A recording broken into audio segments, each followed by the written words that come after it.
আসসালামু আলাইকুম, সবাইকে স্বাগতম জানাচ্ছি আমাদের সুপার 60 ম্যানেজমেন্ট প্রথম ক্লাসে। আশা করি তোমরা সবাই ভালো আছো এবং সুস্থ আছো। আমি দেখতে পাচ্ছি মোবারক হোসেনকে। ওয়ালাইকুম আসসালাম। কে কোথা থেকে যুক্ত হয়েছে একটু আমাকে জানিয়ে দাও এবং বন্ধুদের মেনশন করে দাও। পাশাপাশি জানিয়ে দাও সাউন্ড এবং ভিডিও সবকিছু ঠিকঠাক আছে কিনা, একটু আমাকে কনফার্ম করো। আমি সবাই দেখতে যাচ্ছি, সবার বন্ধু বান্ধবকে একসাথে দেখতে যাচ্ছি, কারণ আজকে একটা ক্লাসের মাধ্যমে আমরা এই অধ্যায় সম্পর্কে অনেক কিছু জানতে পারবো, যাতে তোমাদের সামনে কলেজের টেস্ট পরীক্ষা তোমরাও এই অধ্যায়ে ভালো একটা নাম্বার তুলতে পারবা। একটু বন্ধুদের মেনশন করে দাও এবং কে কোথা থেকে যুক্ত হয়েছে আমাকে জানিয়ে দাও। ওকে, আমি দেখতে পাচ্ছি আনিসাকে। ওয়ালাইকুম আসসালাম। একটু বন্ধুদের মেনশন করে দাও এবং কে কোথা থেকে যুক্ত হয়েছে আমাকে জানাও। কে কোন জেলা থেকে যুক্ত হয়েছে? চট্টগ্রামে কে কে আছো, ঢাকার কে কে আছো, কক্সবাজারের কে কে আছো? নিজের জেলার নামটা একটু কমেন্ট করে জানাও। ওয়ালাইকুম আসসালাম আফরিনা বিনতে সেলিম। একটু জানিয়ে দাও কে কোন জেলা থেকে যুক্ত হয়েছে, নিজের জেলার নামটাকে রিপ্রেজেন্ট করো সবাই। কে কোন জায়গা থেকে যুক্ত হয়েছে আমি দেখতে চাই। পড়ালেখায় কে কোন জায়গার স্টুডেন্ট আছে, পুরো বাংলাদেশ জুড়ে স্টুডেন্ট আছে কিনা। সব ঠিক আছে স্যার, সব ঠিক আছে। ওকে, একটু জানিয়ে দাও কে কোন জায়গা থেকে যুক্ত হয়েছে এবং কে কোন কলেজের আছে, এটা একটু জানাবা। সব ঠিক আছে sir, thank you Afrina Binte Selim. আচ্ছা, আজকে আমরা কি আলোচনা করব? আজকে আমরা আলোচনা করব হচ্ছে ব্যবসায় সংগঠন ব্যবস্থাপনার তৃতীয় অধ্যায়, আমাদের দ্বিতীয় পত্রের একটা গুরুত্বপূর্ণ অধ্যায় বলা যায়, আমাদের মোস্ট ইম্পর্টেন্ট, পরিকল্পনা প্রণয়ন ও সিদ্ধান্ত গ্রহণ। এখান থেকে তুমি মেইন পরীক্ষায়, এসএসসি পরীক্ষায় বলো বা তোমার টেস্ট পরীক্ষায় বলো, দুইটা সৃজনশীল অবশ্যই পাবে। এই অধ্যায় থেকে দুইটা সৃজনশীল মাস্ট বি আসবেই। ওকে, আমি দেখতে পাচ্ছি আফরিনা সিটিজি থেকে যুক্ত হয়েছে চট্টগ্রামের। আনিসা বলছে আমি সিলেটের। নাইম ইসলাম বলছে কুষ্টিয়ার। হাসান আহমেদ ওয়ালাইকুম আসসালাম। মোহাম্মদ রানা ওয়ালাইকুম আসসালাম। তারপর আমি দেখতে পাচ্ছি মুসকিন মিরাকে চট্টগ্রাম থেকে। মোহাম্মদ রানা কেমন আছেন? আমি ভালো আছি তোমাদের দোয়াই। ফাতেমা জান্নাত বলছে আমি চিটাগং থেকে। জাবেদ আল মুনতাসির বলছে কক্সবাজার থেকে। মাহফুজা কানম সিলেট থেকে স্যার। তারপর সীমান্ত মনিক, ধন্যবাদ বন্ধুদেরকে মেনশন করার জন্য। মিম মিহি বলছে কুমিল্লা থেকে। হাসান মাহমুদ বলছে সিলেট থেকে ভাইয়া। ওকে, ধন্যবাদ সবাইকে। কে কোন কলেজ থেকে আছে সেটা আমাকে জানাবা। শিমুল হোসেন বলছে কুমিল্লা থেকে দেখছি স্যার। তারপর মোকসেদুল ইসলামকে দেখছি দিনাজপুর থেকে। সিজিসি গভর্নমেন্ট কলেজ জাভেদ আলীকে দেখতে পাচ্ছি। মোহাম্মদ নাসিরকে দেখতে পাচ্ছি, বন্ধুদের মেনশন করেছে, ধন্যবাদ। কুষ্টিয়া গভর্নমেন্ট কলেজ সিলেট থেকে। ওকে, তাহলে আমরা দেখতে পাচ্ছি পুরো বাংলাদেশের বিভিন্ন জেলা থেকে, বিভিন্ন কলেজ থেকে স্টুডেন্ট যুক্ত হয়েছে আমাদের সাথে এবং বন্ধুদেরকে মেনশন করছে। ওয়ালাইকুম আসসালাম এমডি রিদওয়ান কক্সবাজার থেকে, ফেনী থেকে সীমান্ত বণিককে দেখতে পাচ্ছি। Mohammad Nasir, I am from Rangpur. Thank you Nasir from Rangpur. বন্ধুদের মেনশন করে দাও, রংপুরের বন্ধুদের মেনশন করে দাও। মাহবুজা কানম, ধন্যবাদ বন্ধুদের মেনশন করার জন্য। গোপালগঞ্জ থেকে মোহাম্মদ চৌধুরী একাডেমি, গোপালগঞ্জ সিলেট। আচ্ছা, ওকে, থ্যাংক ইউ। তারপর শাহিন বলছে Barohal college, Redul Nazim share done, thank you. সবাই একবার নিজের টাইমলাইনে শেয়ার করে দাও, তোমার বন্ধুকে মেনশন করে দাও। তুমি এবং তোমার বন্ধু যাতে টেস্ট পরীক্ষা ভালো করতে পারো, এইচএসসি পরীক্ষা ভালো করতে পারো, একসাথে যাতে তুমি অ্যাডমিশনের যাত্রায় যেতে পারো, বন্ধুদের মেনশন করে দাও। সিলেট থেকে আমি সাইফুর রহমান সাইম, ধন্যবাদ সাইম যুক্ত হওয়ার জন্য। তাহলে চলো আজকে আমরা আমাদের পড়া শুরু করে দিই। আমাদের পরিচয় পর্ব শেষ। আমরা কে কোন জেলা থেকে যুক্ত হলে দেখতে পারলাম, বিভিন্ন জেলা থেকে যুক্ত হয়েছি বিভিন্ন কলেজে, অর্থাৎ আমরা পুরো সব জায়গার মিশ্রণ। আমরা আমাদের অধ্যায় হচ্ছে পরিকল্পনা প্রণয়নের সিদ্ধান্ত গ্রহণ। আগে এই অধ্যায়টা পড়েছি কিনা জানি না, কিন্তু আজকে এই অধ্যায় সম্পর্কে অনেক ভালো একটা ধারণা পাবে যদি শেষ পর্যন্ত আমার সাথে থাকো। ওকে, এসএসসি তে আপনার ম্যানেজমেন্ট ক্লাস করতাম, গোল্ডেন ব্যাচ। আচ্ছা, আমাদের গোল্ডেন ব্যাচের student Mohammad Rana, thank you, তোমাদের মিস করি অনেক। রংপুর থেকে sir, Rangpur government college. Nasir বলছে রংপুর গভর্নমেন্ট কলেজ। ওকে, দেখো শুরুতে আমাদের জানতে হবে পরিকল্পনা কি, পরিকল্পনার প্রথম ধাপ কি, বা আমাদের ব্যবস্থাপনার ক্ষেত্রে পরিকল্পনার কাজটা কি আসলে, সেটা একটু দেখি। তাহলে ব্যবস্থাপনার প্রথম ও প্রধান সবচেয়ে গুরুত্বপূর্ণ কাজ হলো পরিকল্পনা। পরিকল্পনা ছাড়া শুধু ব্যবসায় নয়, কোনো কিছুরই লক্ষ্য অর্জন করা সম্ভব হয় না। পরিকল্পনাটা কি আমরা সবাই চিনি কিনা? ভবিষ্যতে কি করব, কখন করব, কিভাবে করব, এগুলো নির্ধারণ করা হয়েছে পরিকল্পনা, তাই না? ভবিষ্যতে কি করব, আমরা কেন করব, কখন করব, কিভাবে লক্ষ্যটা অর্জন করব, এগুলো হচ্ছে পরিকল্পনা। এখানে আরেকটা কথা বলা হয়েছে, সেটা হচ্ছে ব্যবস্থাপনার প্রথম কাজ বলা হয় পরিকল্পনাকে। তাহলে আমরা একটু দেখিনি, এটা হচ্ছে ব্যবস্থাপনা চক্র। দেখো, এটা হচ্ছে ব্যবস্থাপনা চক্র। এই চক্রের মধ্যে 1 নম্বরে রয়েছে আমাদের পরিকল্পনা, 2 নম্বরে হচ্ছে আমাদের সংগঠিতকরণ, 3 নম্বরে কর্মী সংস্থান, 4 নম্বরে আমাদের নেতৃত্ব, 5 নম্বরে প্রেরণা, 6 নম্বরে আমাদের সমন্বয় সাধন এবং 7 নম্বরে নিয়ন্ত্রণ। তাহলে এটাকে আমরা কি বলছি? এটাকে আমরা বলছি ব্যবস্থাপনা চক্র।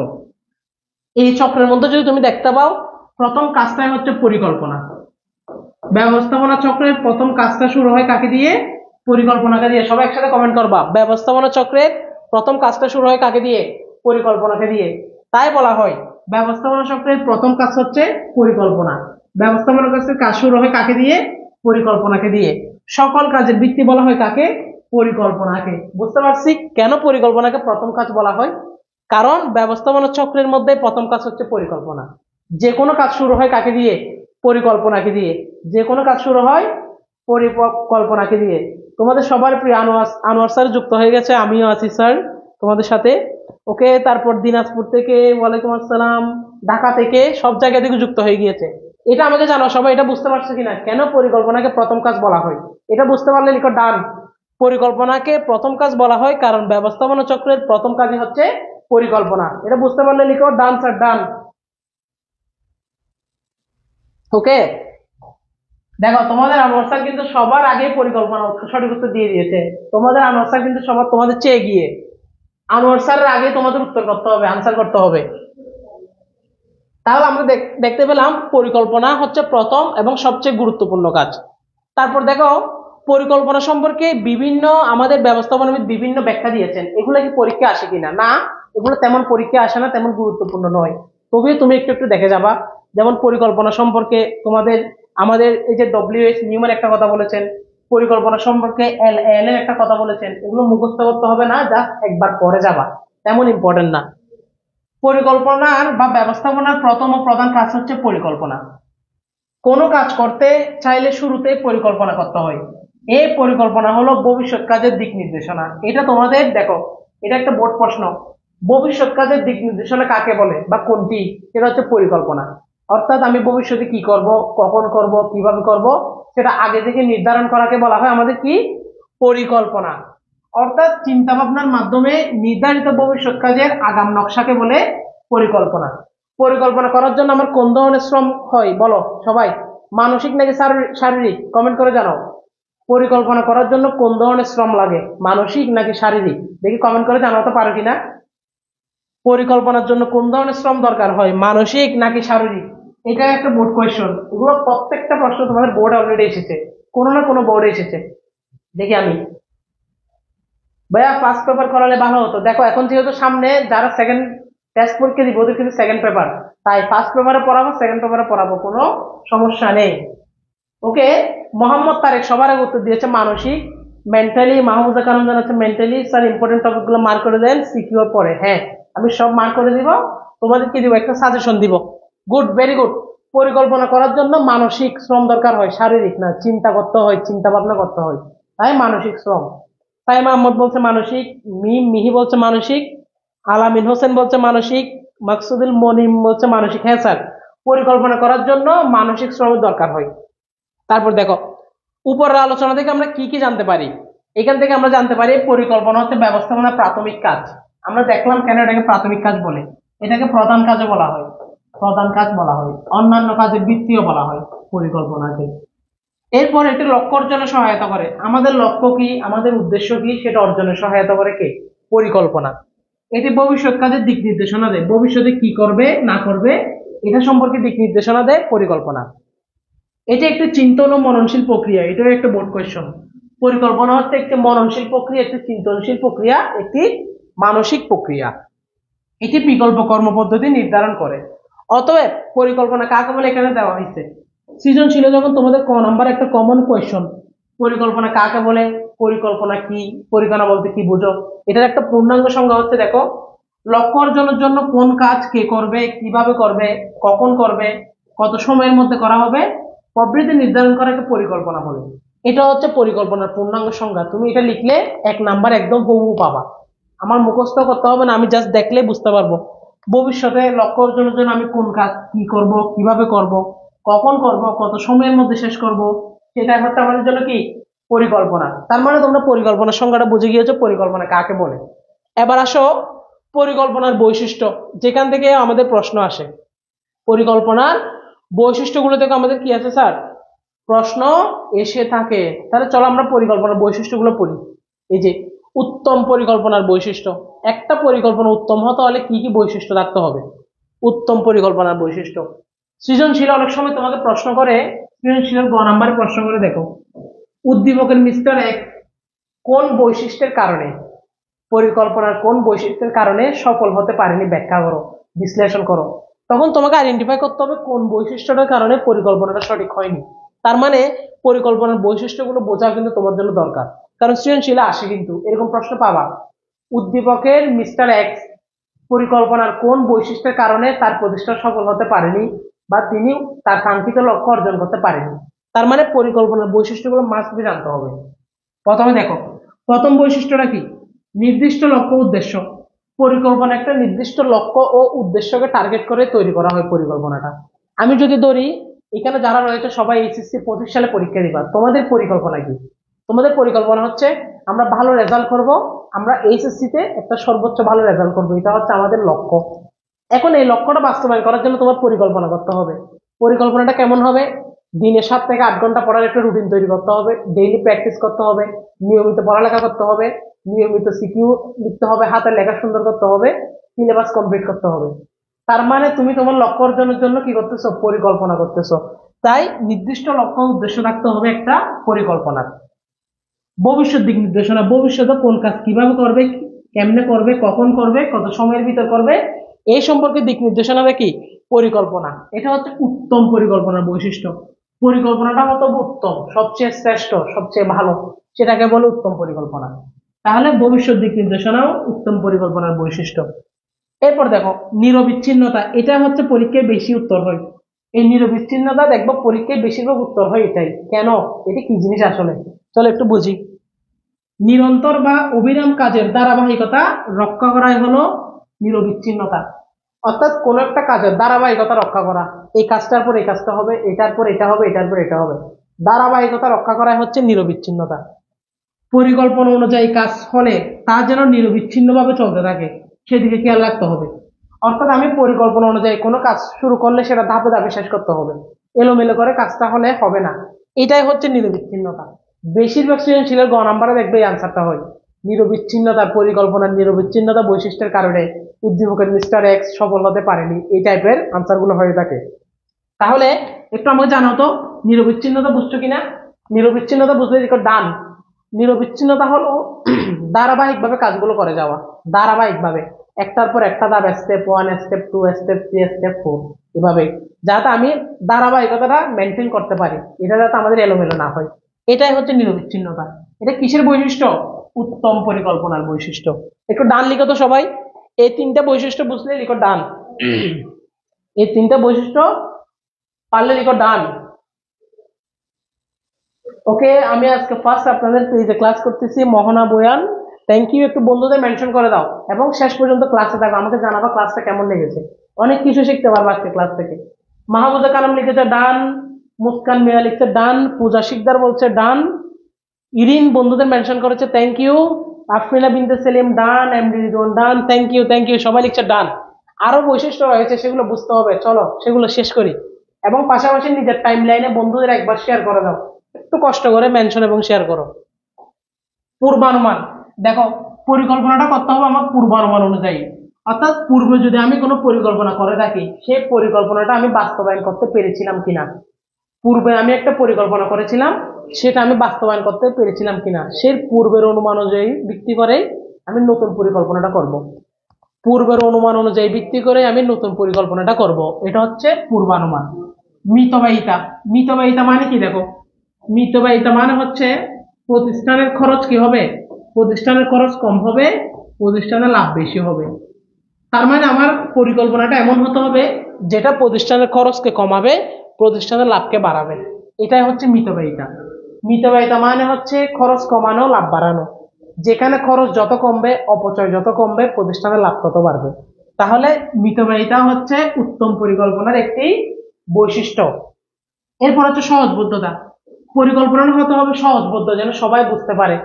প্রতিষ্ঠানের উচ্চ স্তরে যারা আছে, নিম্ন স্তরে যারা আছে, মধ্য স্তরে যারা আছে, সবাই যেন এটা সহজে বুঝতে পারে। পরিকল্পনাটা হতে হবে সহজ। নমনীয়তা। পরিকল্পনাটা যেন যে কোনো সময় আমি চেঞ্জ করতে পারি। অর্থাৎ পরিকল্পনা যদি কোনো সমস্যা দেখা দেয়, আমি যেন সেটা সহজে চেঞ্জ করতে পারি। এটা হচ্ছে নমনীয়তা, ফ্লেক্সিবিলিটি। পরিকল্পনা, আমার একাধিক পরিকল্পনা প্ল্যান থাকবে। কোনো একটা সমস্যা দেখা দিলে আমি অন্য একটা পরিকল্পনা অনুযায়ী কাজ করব। এটাই হচ্ছে নমনীয়তা। এটাও উত্তম পরিকল্পনার বৈশিষ্ট্য। বুদ্ধিমত্তার প্রয়োগ। পরিকল্পনাটা তৈরি করতে হবে আমাকে বুদ্ধি দিয়ে, বুদ্ধির প্রয়োগ ঘটিয়ে। সৃজনশীলতা।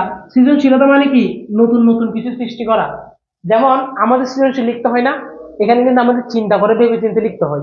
তাই সৃজনশীল মানে হচ্ছে নতুন কিছু বিকাশ। তাহলে এই সৃজনশীলতা হচ্ছে উত্তম পরিকল্পনার বৈশিষ্ট্য। সম্পদের সুষ্ঠু ব্যবহার। সম্পদের সুষ্ঠু ব্যবহার নিশ্চিত করা। এমন ভাবে পরিকল্পনা করবো যেন সম্পদ অপচয় না হয়, সম্পদের সুষ্ঠু ব্যবহার হয়। সম্পদের সুষ্ঠু ব্যবহার হলে প্রতিষ্ঠানের খরচ কমবে, প্রতিষ্ঠানের খরচ যত কমবে, লাভ তত বাড়বে। বুঝতে পারতেছো তোমরা? এরপর দেখো, বাস্তবমুখী। পরিকল্পনাটা হতে হবে বাস্তবমুখী। অবাস্তব কোনো কিছু আমি পরিকল্পনা করব না, বাস্তব। যেমন আমি যদি অবাস্তব, কেমন স্যার আমাকে একটু উদাহরণ দেন। মনে করো আমি একটা পরিকল্পনা গ্রহণ করলাম, আগামী 1 সপ্তাহের মধ্যে আমরা 100 কোটি টাকা ইনকাম করব। 1 সপ্তাহের মধ্যে আমাদের কোম্পানি 100 কোটি টাকা ইনকাম করবে। এটা তো একটা অবাস্তব পরিকল্পনা। তাহলে আপনি যদি বলতেন আগামী 20 বছরের মধ্যে ইনকাম করবে, তাহলে ঠিক আছে। কিন্তু 1 সপ্তাহের ভিতরে কেমনে করবে? তাহলে পরিকল্পনাটা হতে হবে বাস্তবমুখী, যেন এটা আমি বাস্তবায়ন করতে পারি। অবাস্তব কোনো কিছু হবে না। গ্রহণযোগ্যতা। পরিকল্পনাটা যেন সবাই গ্রহণ করে। কারা কারা গ্রহণ করবে দেখো, আমাদের প্রতিষ্ঠানে 3 ধরনের মানুষ থাকে।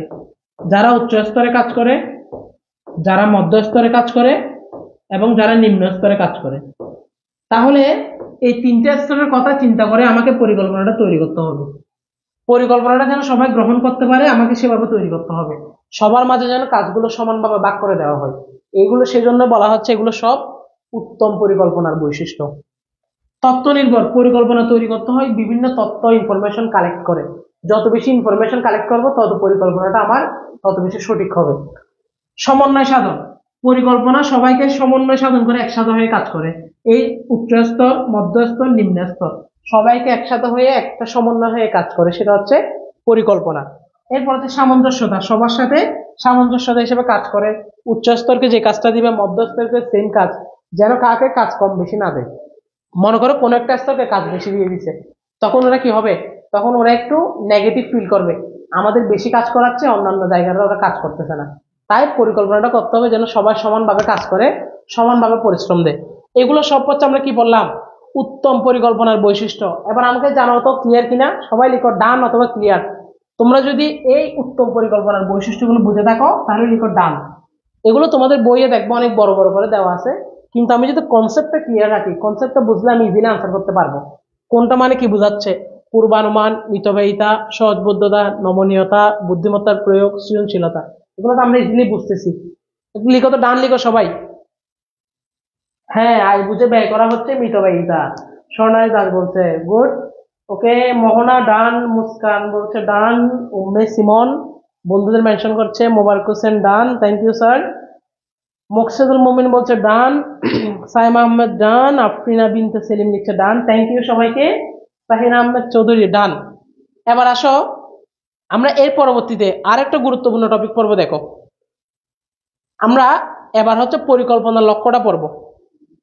পরিকল্পনার লক্ষ্য তোমাদের জন্য অনেক বেশি গুরুত্বপূর্ণ। পরিকল্পনার লক্ষ্যটা কি?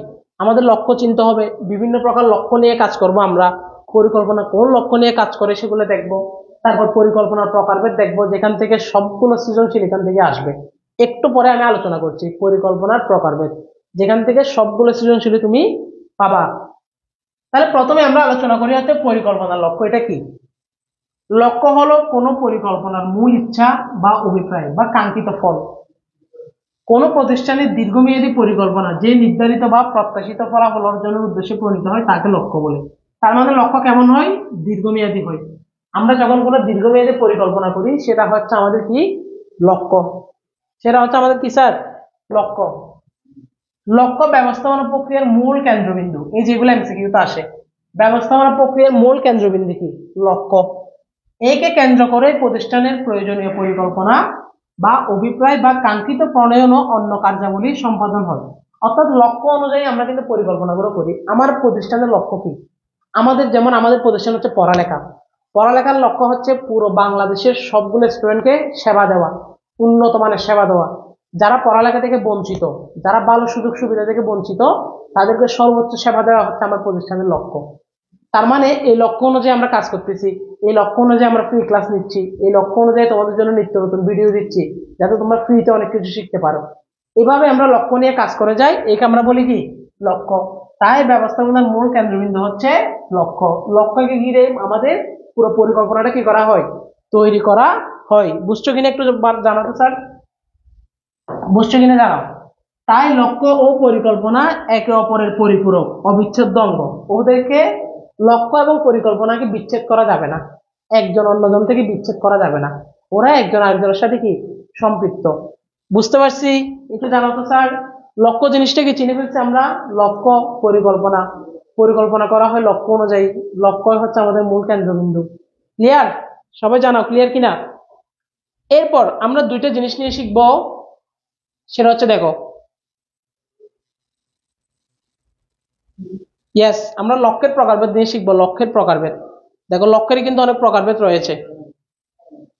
তার আগে আমরা একটা জিনিস নিয়ে শিখবো, সেটা হচ্ছে মিশন। তোমরা সবাই চিনে কিনে বলো তো মিশন? মিশন কি? অনেকে বলে না আমার মিশন হচ্ছে এটা, আমার মিশন হচ্ছে ওইটা, আমার মিশন হচ্ছে এটা। তার মানে আমাদের মিশন চিনতে হবে। মিশন জিনিসটা কি? দেখো, মিশন বা অভিলক্ষ্য, মিশনের একটি অংশ হলো মিশন। দীর্ঘমেয়াদে অর্জনের জন্য বড় আকারের কোনো লক্ষ্য নির্ধারণ করাকে বলা হয় কি স্যার? দীর্ঘমেয়াদে পূরণের জন্য কোনো লক্ষ্য নির্ধারণ করাকে আমরা কি বলি? আমরা বলি মিশন। আর অন্যদিকে মিশন বা অভিলক্ষ্য বা কর্মব্রত হলো মিশনের অধীনে স্বল্পমেয়াদী সহজ অর্জনযোগ্য লক্ষ্য, যা সুনির্দিষ্ট ও মৌলিক কাজকে চিহ্নিত করে।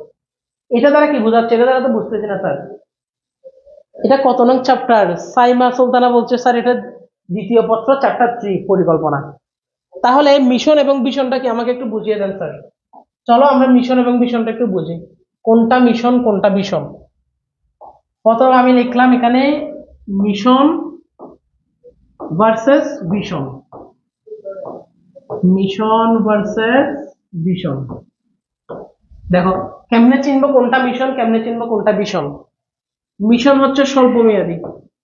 স্বল্প মেয়াদে আমি যা অর্জন করতে চাই সেটা হচ্ছে মিশন। আর ভিশন হচ্ছে দীর্ঘমেয়াদী। আমি দীর্ঘমেয়াদে যা অর্জন করতে চাই সেটা হচ্ছে ভিশন। যেমন আমি যদি তোমাকে বলি তোমার মিশন কি, যেমন আমি কমেন্টের মধ্যে থেকে একজনকে নিই, সেটা হচ্ছে মকসেদুল মমিন। আমি ওকে জিজ্ঞেস করলাম মমিন তোমার মিশন কি? সে বলল স্যার আমার মিশন হচ্ছে আপাতত এইচএসসিটা ভালো করে পাশ করব, তারপর আমি ঢাকা ইউনিভার্সিটিতে পড়বো। এটা হচ্ছে আমার মিশন। অর্থাৎ স্বল্প মেয়াদী, স্বল্প সময়ে আমি কি করব? আপাতত আমি এইচএসসি পরীক্ষাটা ভালো করে পাশ করব, একটা ভালো রেজাল্ট করব, ঢাকা ইউনিভার্সিটিতে পড়বো আমার পছন্দের সাবজেক্ট নিয়ে। তারপর আমি তোমাকে বললাম ওকে তোমার ভিশন কি? ও বললো স্যার আমার ভিশন হচ্ছে আগামী 10 বছর পর আমি দেশের জন্য কিছু কাজ করব, অর্থাৎ একজন প্রশাসক হয়ে কাজ করব। আমি বিসিএস ক্যাডার দিয়ে দেশের জন্য কাজ করব, দেশের মানুষের জন্য কাজ করব। এ হচ্ছে লং টার্ম, দীর্ঘমেয়াদী চিন্তা করছে। এখন কিছুক্ষণ আগে চিন্তা করছে স্বল্প মেয়াদী, আমি এইচএসসি ভালো রেজাল্ট করে ঢাকা ইউনিভার্সিটিতে পড়বো। এরপর ও বলছে ভিশন আমি আগামী 10 বছরের ভিতর আমি গ্রাজুয়েশন কমপ্লিট করে বিসিএস ক্যাডার হয়ে দেশের মানুষদের সেবা করব। এটা হচ্ছে আমার ভিশন। তার মানে দীর্ঘমেয়াদী চিন্তা করলে ভিশন, স্বল্প মেয়াদী চিন্তা করলে মিশন। বুঝতে পারছো কিনা স্যার? বুঝতে পারছো কিনা একটু জানাও। Right sir. দেখো মমিন বলছে রাইট স্যার। স্যার মিশন এবং লক্ষ্যের মধ্যে পার্থক্য কি? আচ্ছা, মিশন হচ্ছে আমাদের স্বল্প মেয়াদে আমরা যা করতে চাই, আর লক্ষ্য হচ্ছে যে টার্গেটটাকে ধরে আমি পরিকল্পনা তৈরি করব। লক্ষ্য হচ্ছে আমাদের যেটাকে নিয়ে আমি পরিকল্পনা তৈরি করবো, এটা হচ্ছে লক্ষ্য। আর মিশন হচ্ছে আমি স্বল্প মেয়াদে যা করতে চাই, আর ভিশন হচ্ছে আমি দীর্ঘমেয়াদে যা করতে চাই, লং টার্ম, আগামী 10 বছর পর, 20 বছর পর, 25 বছর পর। আর মিশন বলবে আমি আগামী 1 বছর 2 বছর 3 বছরে কি কি করতে চাই, ঠিক আছে। আর লক্ষ্য হচ্ছে আমি ওই জিনিসটা করতে চাই, ওইটা করার জন্য আমার কিভাবে পরিকল্পনা করতে হবে, ওইটাই হচ্ছে লক্ষ্য। হুম স্যার, বুঝছি বুঝছি স্যার, থ্যাংক ইউ। কেউ জিজ্ঞেস করলে তাহলে আমি মিশনে বলি, হ্যাঁ সাইমা সুলতানা, কেউ তোমাকে জিজ্ঞেস করলে তুমি মিশন বলো, এখন থেকে মিশনও বলবা, বলবা যে আমার মিশন কি। মিশন বলার পর বলবা যে আমার মিশন হচ্ছে এটা।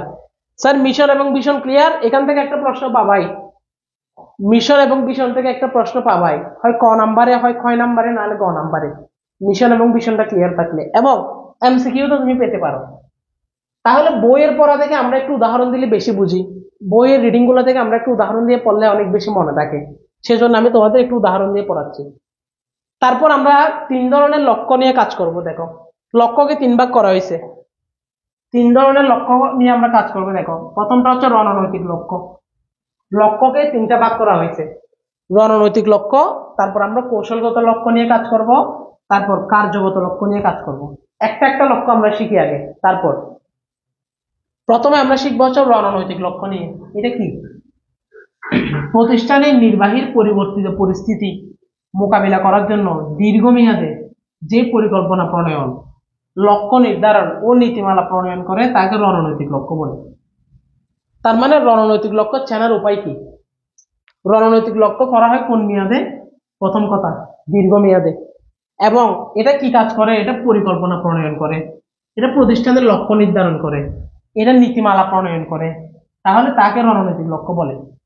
এখন আমাকে একটা প্রশ্ন উত্তর দাও দেখি, প্রতিষ্ঠানের পরিকল্পনা কে করে, লক্ষ্য নির্ধারণ কে করে? উচ্চ স্তর, মধ্য স্তর, নাকি নিম্ন স্তর? আমাকে বলো। একটা প্রতিষ্ঠানের পরিকল্পনা করবে, প্রতিষ্ঠানের লক্ষ্য নির্ধারণ করবে, প্রতিষ্ঠানের নীতিমালা ঠিক করবে, এটা কে করতে পারে? উচ্চ স্তর, মধ্য স্তর, নাকি নিম্ন স্তর? কমেন্ট করে জানাও দেখি, কার আগে কে কমেন্ট করতে পারে। কে প্রতিষ্ঠানের নীতিমালা প্রণয়ন করবে, পরিকল্পনা প্রণয়ন করবে, লক্ষ্য নির্ধারণ করবে? কোন স্তরের এত ক্ষমতা আছে যেটা করার? বলো স্যার, আমি একটু দেখি কোন স্তরে এত ক্ষমতা আছে যে পরিকল্পনা প্রণয়ন, লক্ষ্য নির্ধারণ, নীতিমালা প্রণয়ন এগুলো করতে পারবে। আমি কিন্তু এখন উত্তর পাচ্ছি না। ভেরি গুড, মোহাম্মদ নাসির সবার আগে উত্তর দিয়েছে, উচ্চ স্তর। মুবারক হোসেন জানাচ্ছে উচ্চ স্তর। স্যার ভেরি গুড, সবার উত্তর কিন্তু সঠিক হচ্ছে, বাকিরা জানাও, সবার জানতে হবে উচ্চ স্তর। গুড। শাহিন আহমেদ চৌধুরী বলছে উচ্চ স্তর, আলামিন বলছে উচ্চ স্তর, ভেরি গুড। একমাত্র প্রতিষ্ঠানের উচ্চ স্তরে পরিকল্পনা প্রণয়ন করতে পারে, লক্ষ্য নির্ধারণ করতে পারে। তার মানে আমি রণনৈতিক লক্ষ্য চিনব হচ্ছে, রণনৈতিক লক্ষ্য চেনার উপায় কি? রণনৈতিক লক্ষ্য চেনার উপায় হচ্ছে স্যার, দেখো, রণনৈতিক লক্ষ্য, এই রণনৈতিক লক্ষ্য আমি চিনব হচ্ছে, এই রণনৈতিক লক্ষ্য চিনব হচ্ছে এটা হবে দীর্ঘমেয়াদী, এবং এটা কে তৈরি করবে? এবং এটা তৈরি করবো হচ্ছে প্রতিষ্ঠানের উচ্চ স্তর। যখন তুমি এই দুইটা জিনিস দেখবা তখন অবশ্যই ধরে নিবা এটা হচ্ছে রণনৈতিক লক্ষ্য। যে লক্ষ্য দীর্ঘমেয়াদের জন্য করা হয়, প্রতিষ্ঠানের উচ্চ স্তর তৈরি করে, এখানে পরিকল্পনা প্রণয়ন করে, এখানে আমাদের কি করা হয়, নীতিমালা প্রণয়ন করা হয়, লক্ষ্য নির্ধারণ করা হয়, সেটা হচ্ছে রণনৈতিক লক্ষ্য।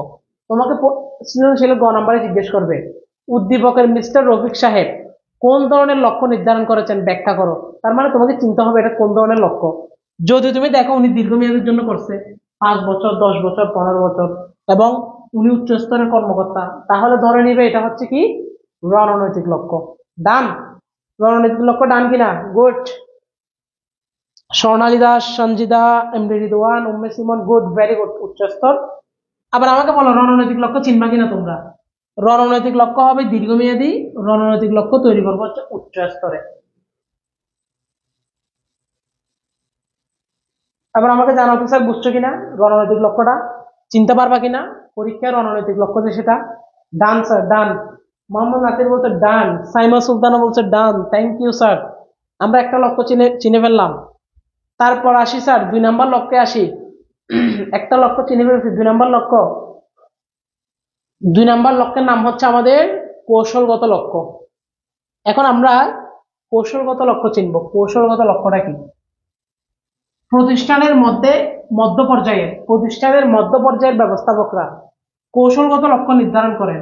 আমি একটা বৈশিষ্ট্য পেয়ে গেছি, কারা কৌশলগত লক্ষ্য নির্ধারণ করেন? মধ্য পর্যায়ে যারা থাকে তারাই মূলত কৌশলগত লক্ষ্য নির্ধারণ করেন। এই ধরনের লক্ষ্য প্রতিষ্ঠানের রণনৈতিক উদ্দেশ্য বা লক্ষ্য অর্জনের জন্য নেওয়া হয়। তার মানে রণনৈতিক লক্ষ্যটা পূরণ করার জন্য কৌশলগত লক্ষ্য তৈরি করা হয়। কৌশলগত লক্ষ্য কে তৈরি করে? মধ্য পর্যায়ের ব্যবস্থাপক।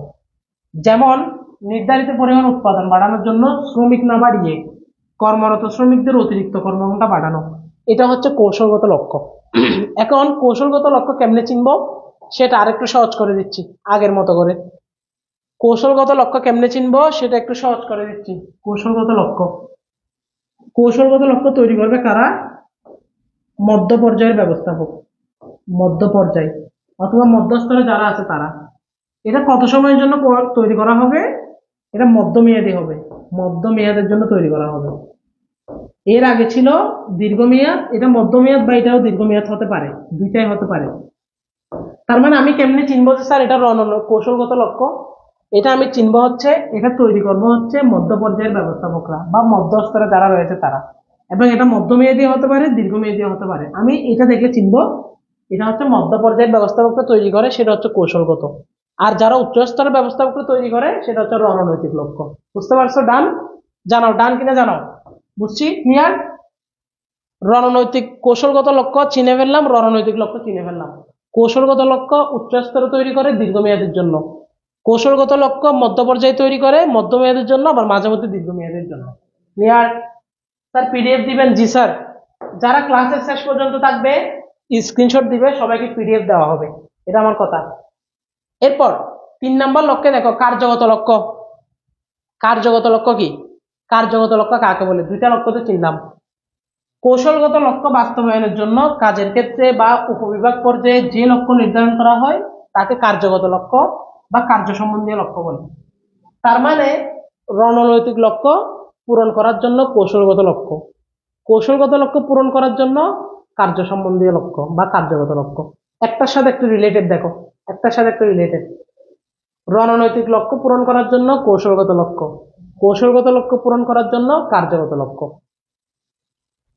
যেমন উৎপাদনের মেশিনের সমস্যা দেখা দিলে তা 3 ঘন্টার মধ্যে মেরামত করা হচ্ছে কার্য সম্বন্ধীয় লক্ষ্য। তাহলে কার্যগত লক্ষ্য কেমনে চিনবো? আবার এটা একটা প্রশ্ন না? কার্যগত লক্ষ্য কেমনে চিনবো? এবার চলো তিনটা লক্ষ্য একসাথে দেখে নি কিভাবে চিনবো। বইয়ের পড়া অনেক পড়লাম, এবার আমরা একটু আমাদের পড়া পড়ি, একটু সহজে পড়ি।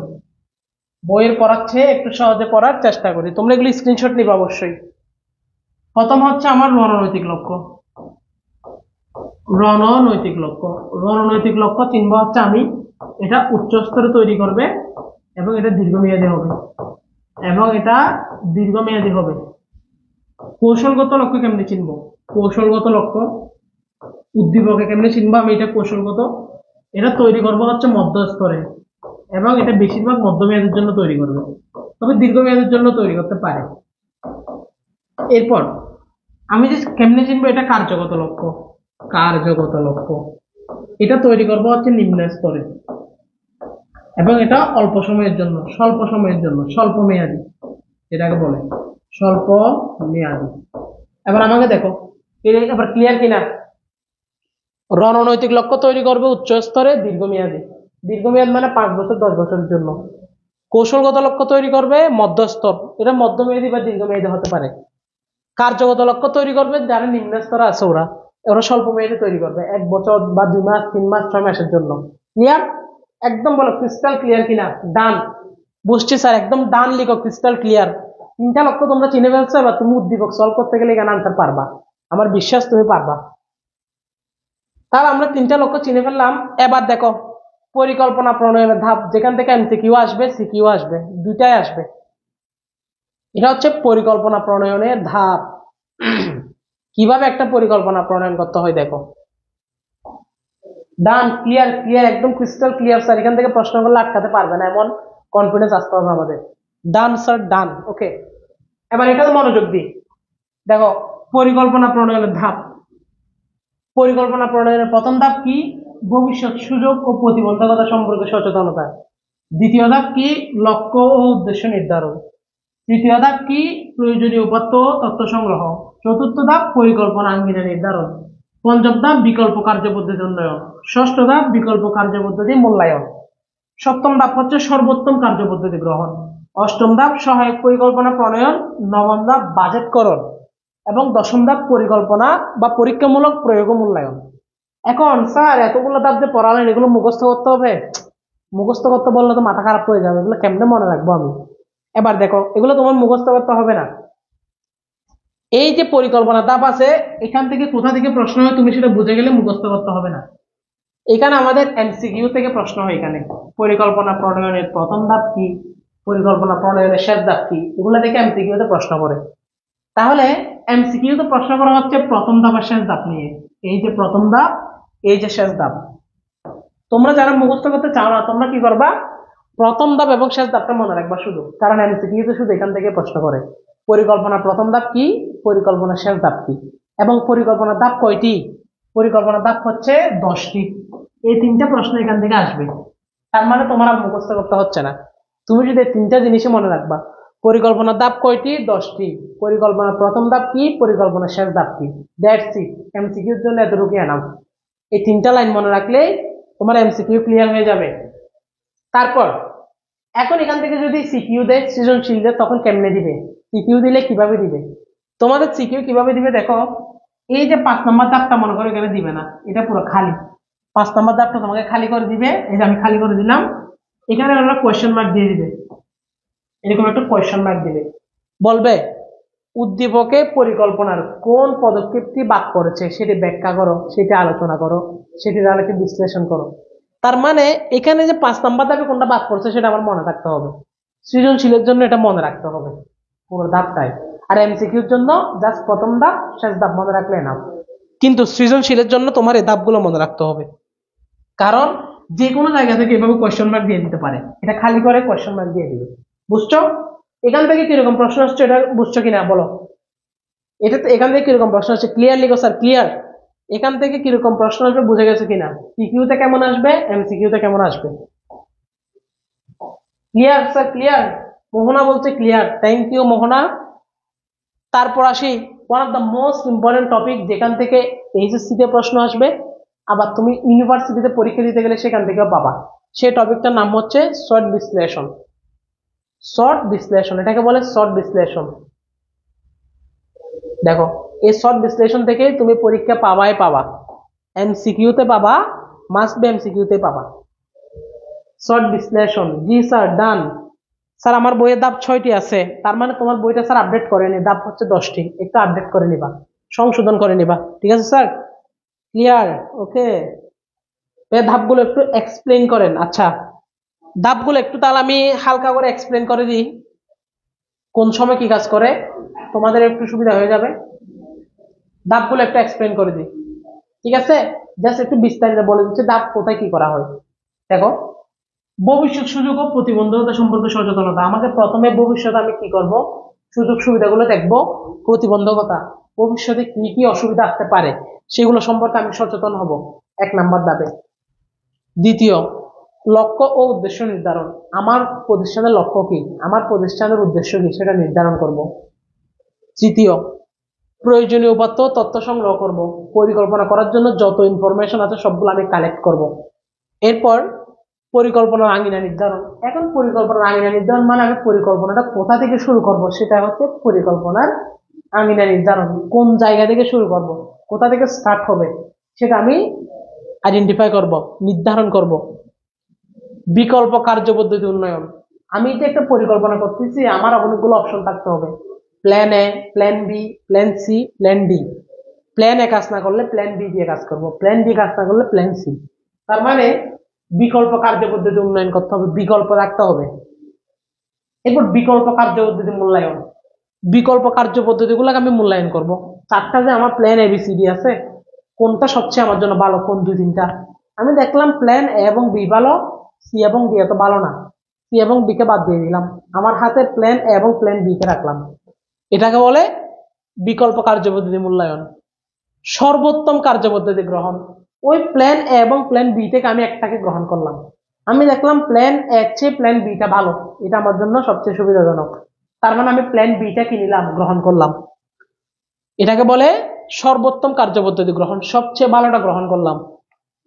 সহায়ক পরিকল্পনা প্রণয়ন, পাশাপাশি এই পরিকল্পনাটাকে কে কে সহায়তা করবে সেটা প্রণয়ন করলাম, মনে করলে এই পরিকল্পনাটা বাস্তবায়নের জন্য আমি দেখলাম ওই কোম্পানির হেল্প লাগবে, ওই কোম্পানির এমপ্লয়ীদের হেল্প লাগবে, ওই ডাটার হেল্প লাগবে, সেটা আমি কি করব, সহায়ক পরিকল্পনা প্রণয়ন করব। বাজেটকরণ, আমার পরিকল্পনা বাজেট কত হবে, কত টাকার ভিতরে পরিকল্পনাটা আমার বাস্তবায়ন হবে, সেটা বাজেট করব। 10 নাম্বার পরীক্ষামূলক প্রয়োগ ও মূল্যায়ন, পরিকল্পনাটা আমি পরীক্ষামূলক প্রয়োগ করব এবং পরিকল্পনাটা বাস্তবায়নের জন্য কাজ করে যাব। এই 10টাই হচ্ছে পরিকল্পনার ধাপ। ডান ডান স্যার 2024-এর বই, হ্যাঁ 2024-এর আপডেট বই একটু দেখবা। জি স্যার। স্যার 4 নংটা আবার একবার বলেন, 4 নং কোনটা? পরিকল্পনার আঙিনা নির্ধারণ। পরিকল্পনাটা কোথা থেকে শুরু করব, স্টার্টিং পয়েন্ট কোনটা হবে, সেটা হচ্ছে পরিকল্পনার আঙিনা নির্ধারণ। পরিকল্পনাটা শুরু কোথা থেকে করব, বুঝছি স্যার। ধাপ সবগুলো বুঝছি, এই ধাপগুলোর কাজ কি কি বুঝে গেছি। এই ধাপগুলোর কাজ ডান স্যার, ডান। এই ধাপগুলোর কাজ ক্লিয়ার। এই ধাপগুলোতে কোথায় কি কি পড়বে, যদি এগুলো পরীক্ষা আসে না, কিন্তু বোঝার জন্য দরকার, কোন ধাপে কোন কাজ করা হয় বোঝার জন্য দরকার। ঠিক আছে স্যার, থ্যাংক ইউ। তারপর আমরা এরপর আসলাম হচ্ছে শর্ট বিশ্লেষণ। এসএসসি প্লাস অ্যাডমিশন দুইটাতের জন্য গুরুত্বপূর্ণ। এটা কি জিনিস, এটা অনেকের বইয়ে দেখবা একটু ছোট করে দেওয়া আছে, অনেকের বইয়ে বড় করে দেওয়া আছে, কিন্তু দেওয়া থাকবে প্রত্যেক বইয়ে। শর্ট বিশ্লেষণ, বুঝছি স্যার, থ্যাংক ইউ। এবার একটু এটাতে মনোযোগ দাও সবাই, একটু সবাই এটাতে মনোযোগ দাও। শর্ট বিশ্লেষণ এটা মানে কি, SWOT, এটাকে আমরা বলতেছি শর্ট। এইটার মানে কি, অর্থ কি? দেখো, এস দ্বারা বোঝা হচ্ছে স্ট্রেংথ, শক্তি সমূহ। ডাব্লিউ দ্বারা বোঝা হচ্ছে উইকনেসেস, দুর্বলতা সমূহ। ও দ্বারা বোঝা হচ্ছে অপরচুনিটিস, সুযোগ সমূহ। টি দ্বারা বোঝা হচ্ছে থ্রেটস, হুমকি সমূহ। এগুলো কেন বোঝাচ্ছে, এগুলো কেন বলতেছে আমাদের? একটা প্রতিষ্ঠানের শক্তি কি কি সেটা এখানে উল্লেখ থাকবে, একটা প্রতিষ্ঠানের দুর্বলতা কি কি সেটা এখানে উল্লেখ থাকবে, প্রতিষ্ঠানের অপরচুনিটি, সুযোগ সমূহ কি কি সেটা এখানে উল্লেখ থাকবে, থ্রেটস, প্রতিষ্ঠানের জন্য কি কি হুমকি আসতে যাচ্ছে সেটা এখানে উল্লেখ থাকবে। তার মানে একটা প্রতিষ্ঠানের শক্তি, দুর্বলতা, সুযোগ সুবিধা, হুমকি, এই সবগুলো যখন বের করা হয়, কিসের মাধ্যমে বের করব? শর্ট বিশ্লেষণের মাধ্যমে বের করব। এটা শর্ট বিশ্লেষণ করলে তুমি কি হবে, দেখো দেখো, শর্ট বিশ্লেষণ করলে তোমার কি হবে, তুমি তোমার প্রতিষ্ঠানের শক্তি সমূহ জানতে পারবে, দুর্বলতা সমূহ জানতে পারবে, সুযোগ সমূহ জানতে পারবে, হুমকি সমূহ জানতে পারবে। একটা প্রতিষ্ঠানের এই সবগুলো জানার জন্য মূলত শর্ট বিশ্লেষণ করা হয়। তাহলে তুমি এতক্ষণে বুঝে গেছো যে SWOT দ্বারা কিভাবে বুঝে গেছো। এখন আসো এখান থেকে এমসিকিউ কিভাবে হয় দেখো। আমি জেনে গেছি এস মানে কি, ডাব্লিউ মানে কি, ও মানে কি, টি মানে কি, এবং এটা কেন করা হয়। এরপর দেখো SW মিলে হয় আমার প্রতিষ্ঠানের অভ্যন্তরীণ বিষয়। দেখো তো এগুলো অভ্যন্তরীণ, এগুলো ভিতরের বিষয় কিনা। আমার প্রতিষ্ঠানের শক্তি সমূহ আমি জানবো, তোমরা জানবা না। আমার প্রতিষ্ঠানের দুর্বলতা কি কি আছে আমি জানবো, তোমরা জানবা না। তার মানে এগুলো তো প্রতিষ্ঠানের ভিতরের খবর, তাই এগুলাকে বলা হয় প্রতিষ্ঠানের অভ্যন্তরীণ বিষয়। প্রতিষ্ঠানের অভ্যন্তরীণ বিষয় কি কি? SW, এস মানে স্ট্রেংথ, ডাব্লিউ মানে উইকনেসেস। তারপরে দেখো ওটি মানে কি? অপরচুনিটিস, সুযোগ সমূহ, থ্রেটস, হুমকি। আমার প্রতিষ্ঠানের সুযোগ কি কি আছে সামনে, আমার প্রতিষ্ঠানের হুমকি কি কি আছে, এগুলো তো প্রতিষ্ঠানের বাইরের বিষয়, তাই এগুলাকে বলা হয় প্রতিষ্ঠানের বাহ্যিক বিষয়।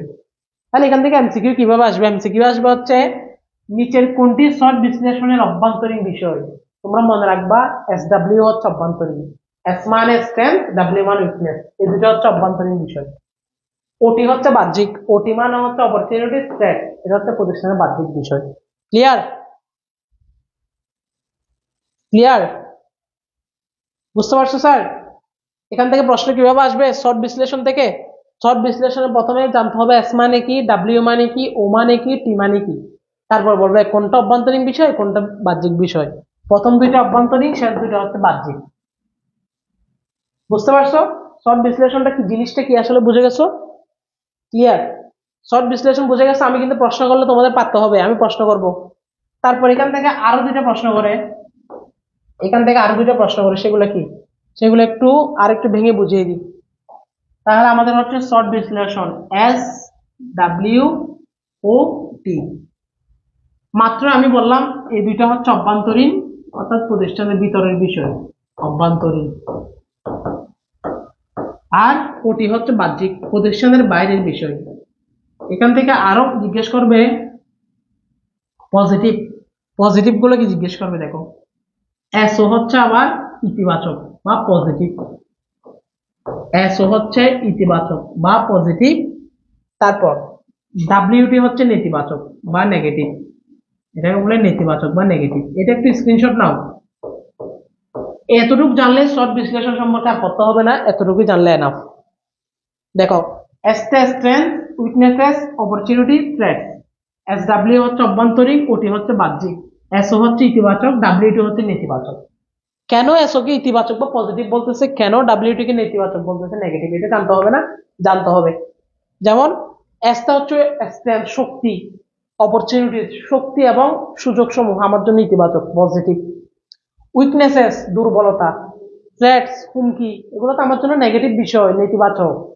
এগুলো আমার জন্য পজিটিভ বিষয়, এগুলো নেতিবাচক, নেগেটিভ বিষয়।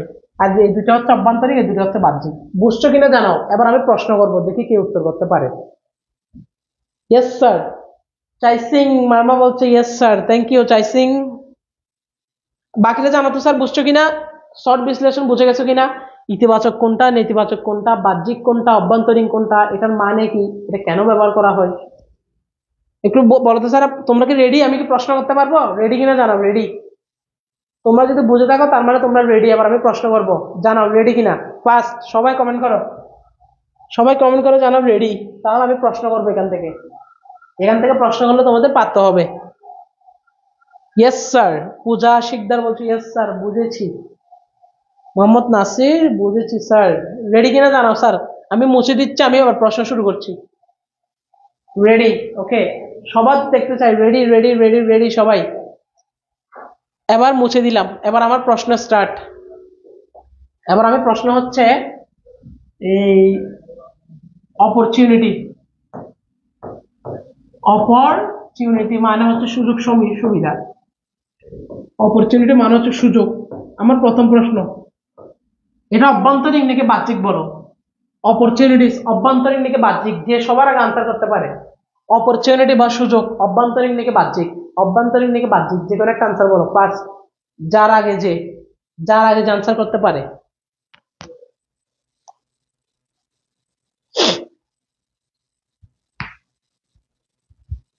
যার আগে যে আনসার করতে পারে। এমডি রিদওয়ান সবার আগে উত্তর দিয়েছে বাহ্যিক। আল আমিন রেডি। তারপর মোহাম্মদ নাসির বলছে অভ্যন্তরীণ, ওকে। সায়েম আহমেদ বলছে রেডি। সাইমা সুলতানা বলছে বাহ্যিক। মিম মিহি বলছে বাহ্যিক। মুস্কান বলছে বাহ্যিক। শাহিন আহমেদ চৌধুরী বলছে অভ্যন্তরীণ। অনেকে কিন্তু গোল খাচ্ছে, অনেকে উত্তর ভুল করতেছে, গোল খাচ্ছে। যারা সঠিক উত্তর দিচ্ছে তাদের জন্য হাততালি। মুকসিদুল বলছে অভ্যন্তরীণ, শাহিদুল ইসলাম বলছে বাহ্যিক, পূজা শিকদার বলছে অভ্যন্তরীণ, এম চৌধুরী বলছে বাহ্যিক, আফরিনা বিনতে বলছে বাহ্যিক, মোহনা বুয়া বলছে অভ্যন্তরীণ। মোহনা এতক্ষণ ক্লাস করে কি বলছো তুমি? উম্মে সিমন বলছে বাহ্যিক, ভেরি গুড। আলামিন বাহ্যিক, আবার শিমুল বাহ্যিক, আনিসা বাহরুল বাহ্যিক। যারা বাহ্যিক বলেছে সবার জন্য একটা হাততালি। আমরা পড়েছিলাম SW অভ্যন্তরীণ, ওটি হচ্ছে বাহ্যিক। দেখো, প্রতিষ্ঠানের সুযোগ সমূহ, আমার প্রতিষ্ঠানের সুযোগ, এটাকে প্রতিষ্ঠানের ভিতরের বিষয় না, প্রতিষ্ঠানের বাইরের বিষয়। সেজন্য বলেছিলাম SW হচ্ছে অভ্যন্তরীণ, ওটি হচ্ছে বাহ্যিক। তার মানে যারা অভ্যন্তরীণ বলেছে সবাই গোল খেয়েছো, গোল। তোমরা গোল, আর বাকিরা গোল দিয়েছে তোমাদের। আমি আগে দিচ্ছিলাম স্যার বাহ্যিক, সাইমাসুল বলছে আগে দিচ্ছিলাম, ওকে। এরপর পরের প্রশ্ন দেখি কে পারে আগে, পরের প্রশ্ন ভাবতে হবে। ডাব্লিউ, ডাব্লিউ মানে হচ্ছে উইকনেসেস, দুর্বলতা সমূহ। আমাকে বলো ডাব্লিউ নেগেটিভ নাকি পজিটিভ, ইতিবাচক নাকি নেতিবাচক? ডাব্লিউ নেগেটিভ নাকি পজিটিভ, ইতিবাচক নাকি নেতিবাচক বলো। ডাব্লিউ মানে হচ্ছে উইকনেসেস, দুর্বলতা সমূহ, দুর্বলতা সমূহ, ইতিবাচক নাকি নেতিবাচক, পজিটিভ নাকি নেগেটিভ? ফার্স্ট, যার আগে যে পারো ফার্স্ট।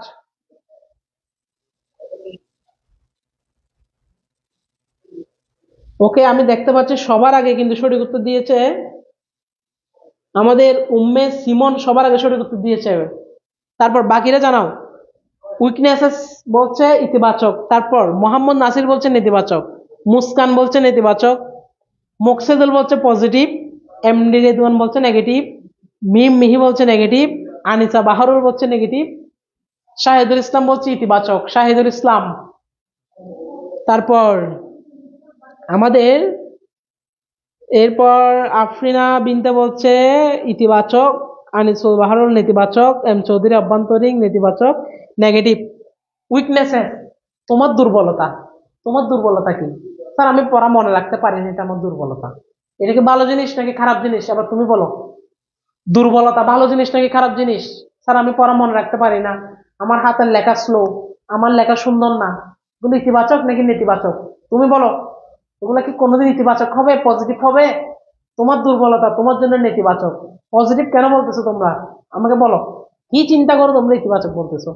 স্যার আমি পড়া পারি না, পড়া মনে রাখতে পারি না, হাতের লেখা সুন্দর না, এগুলো তো সব খারাপ দিক, নেতিবাচক, নেগেটিভ, উইকনেসেস, দুর্বলতা তোমার। তাহলে যারা ইতিবাচক বলেছো সবাই গোল খেয়েছো, সবাই গোল, গণহারে গোল। আর যারা বলেছো নেতিবাচক, গুড, নেগেটিভ, ভেরি গুড। তারপর লাস্ট কোয়েশ্চন, লাস্ট। টি, টি আমাকে বলবা এটা নেগেটিভ নাকি পজিটিভ? এটা বলো, টি নেগেটিভ নাকি পজিটিভ? টি মানে কি? টি মানে হচ্ছে থ্রেটস, টি মানে হচ্ছে থ্রেটস। এটা নেগেটিভ নাকি পজিটিভ দেখি? গোল খেয়েছো বাকিরা, অনেক গোল। পারসি এবার, ওকে, মোহাম্মদ নাসির এবার পারছে। দেখি টি কি বলো, টি ইতিবাচক নাকি নেতিবাচক? ফার্স্ট, টি মানে হচ্ছে থ্রেটস, টি মানে হচ্ছে থ্রেটস।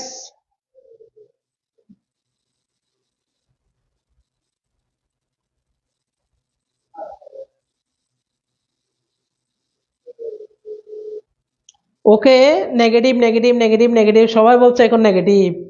সহজ, নেগেটিভ নেগেটিভ থ্রেটস, হুমকি। এবার তো বুঝে গেছো, এবার তো আর গোল খাচ্ছ না, এবার আর গোল খাবো না, ধাক্কা খেয়ে পাক্কা হয়ে গেছে, এখন এখন আর গোল করবা না তোমরা, ঠিক আছে?